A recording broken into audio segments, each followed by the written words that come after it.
વિરમગામ શહેર સહિત પંથકમાં 24 થી 25 કલાકથી વરસાદ થંભી ગયો છે અને ઉપરવાસનું જે વરસાદી પાણી છે તે પણ હજી અત્યારે સીધા દ્રશ્યો જે છે અત્યારે રેલવે સ્ટેશન બહાર અને આ બાજુ જે છે તે અત્યારે મિલ ફાટકના જે વિસ્તાર છે, શંકરમુખી ચાલી છે, એ જવાનો રસ્તો છે, ત્યાં પણ અનેક એવા નાના મોટા વિસ્તાર, રહેણાંક વિસ્તાર છે, ત્યાં પણ અત્યારે વરસાદી પાણી છે. અને આજે જોઈ શકાય છે કે અત્યારે પશ્ચિમ રેલવેની રેલવે સ્ટેશનનો જે બહારનો રસ્તો છે, આ વરસાદી ગટર છે. વરસાદી ગટર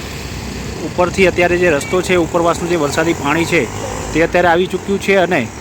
વરસાદ વિરામ બાદ પણ અત્યારે કડી અને આજુબાજુનો જે પંથકનો જે વિસ્તાર છે તેનું પાણી જે અત્યારે આજુબાજુના ખેતરો અને નીચાણવાળા ફૂલવાડી સહિતના જે વિસ્તારો છે ત્યાંથી અત્યારે આ રોડ ઉપર જે પાણી છે તે અત્યારે ફરી ચૂક્યા છે અને અત્યારે હાલાકીના જે દ્રશ્યો છે તે અત્યારે જોઈ શકાય છે. આગળ પણ વરસાદી પાણીનો હજી નિકાલ જે છે ધીમી ગતિએ થતો હોય તે પ્રમાણે અત્યારે દ્રશ્યો જોઈ શકાય છે અને અત્યારે અનેક એવા હજી નીચાણવાળા વિસ્તારો છે.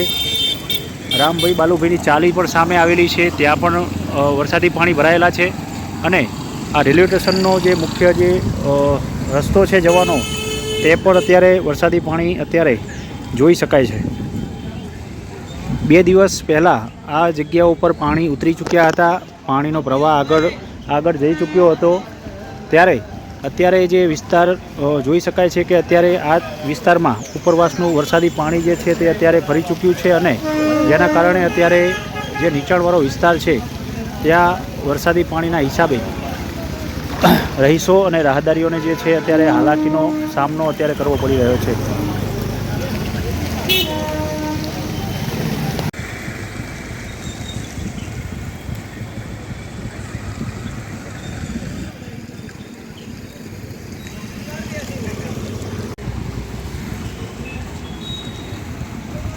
Hãy subscribe cho kênh